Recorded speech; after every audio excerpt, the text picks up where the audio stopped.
Welcome to the Real Board Loft. I'm Forman, and this is quite possibly the most misunderstood surfboard in all of surfing. This is the Christenson Chris-Craft, which is, I guess you would call it a glider design, and it's not a longboard, it's not a stand-up paddleboard, it's not a prone paddleboard, it's a glider. And so what does that mean?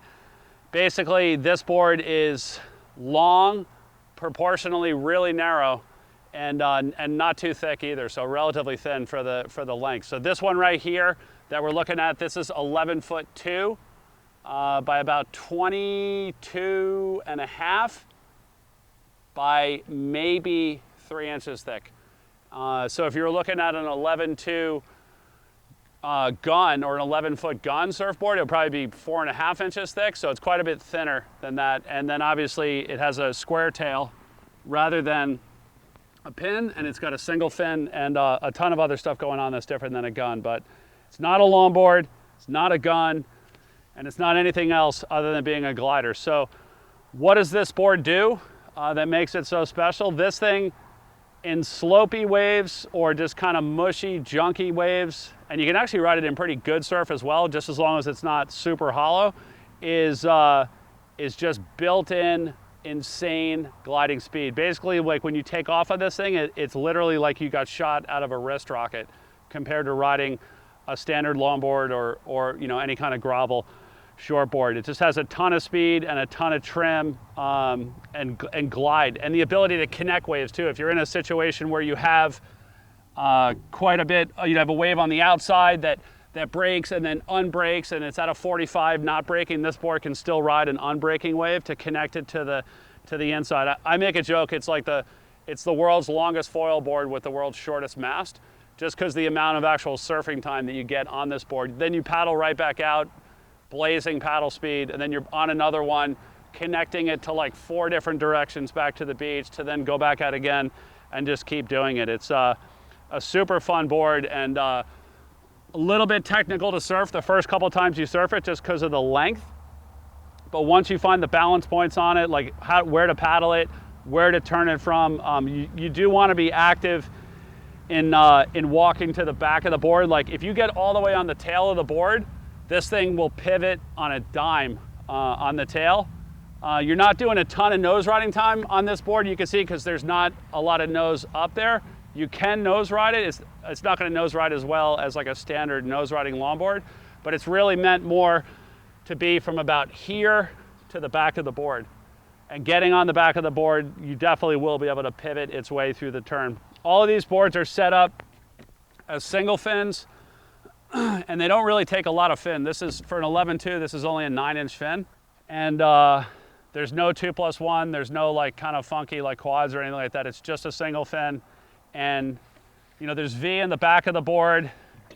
There's a little bit of belly up here with a little bit of V, some concave in it, like all the subtle kind of mind-melting Christenson stuff going on here to loosen the board up and just make it really, really fun.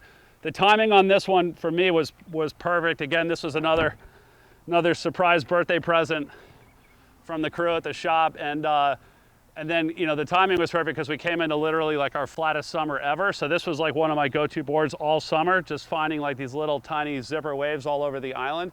And Peter, also known as Taped Off on Instagram, he did this, all the artwork on this board is resin. So this is what they call a Dazzle, which is like a military camouflage to kind of confuse you as far as where you are in the length and maybe even who you are.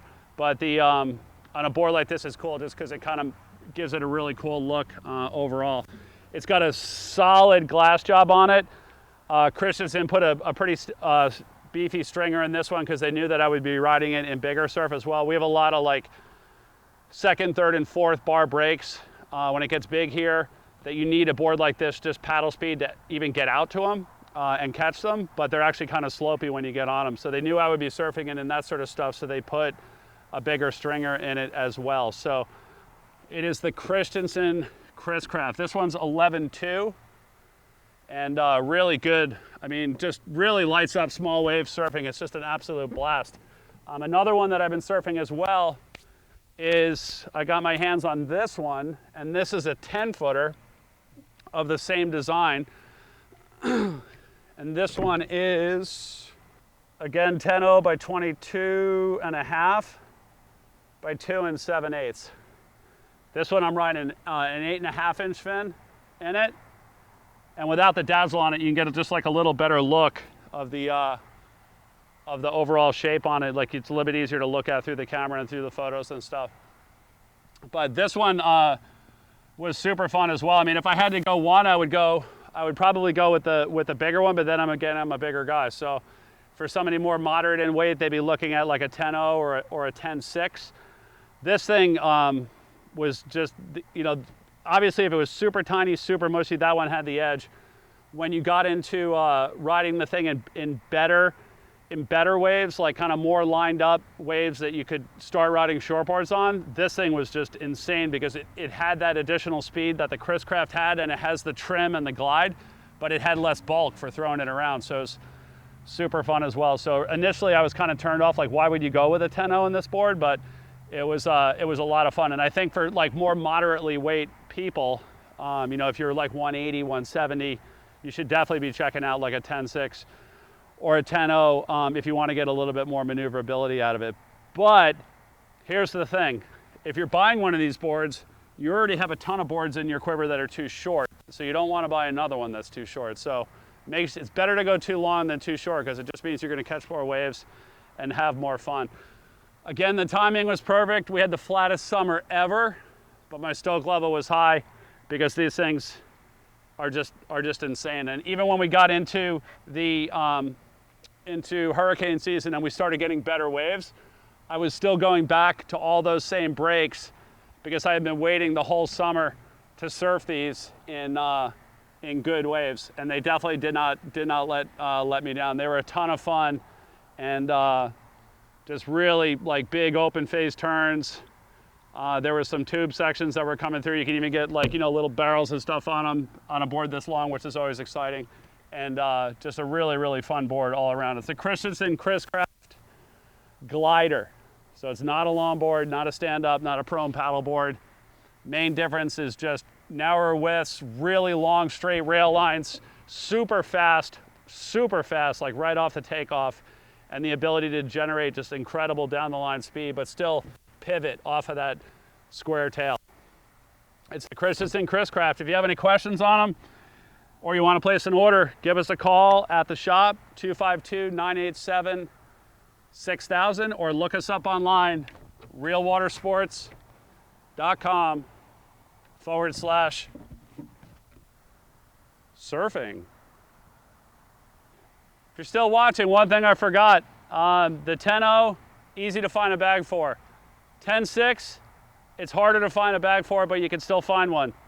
11-0 and bigger, impossible to find a bag for. So what we did is we got these gun bags from Maui Fin Company, and this is an 11-foot gun bag, a single day bag, and then we had a fin slot installed in them, because this typically comes with no fin slot. So since you're running it with a single fin, like, you gotta have a fin slot for the fin to come out when it's on the roof. So prior to this bag, I couldn't find a bag anywhere in the entire surfing world to put that board in for a day bag until we found these. So again, it's the Maui Fin Company bag, or MFC, and then we retrofitted a fin slot into them. We have these in stock at Reel. If you currently have a Chris-Craft that you're looking to get a bag for, we've got 9-0, 10-0, and 11-0 bags like this that we can have this fin slot installed for you.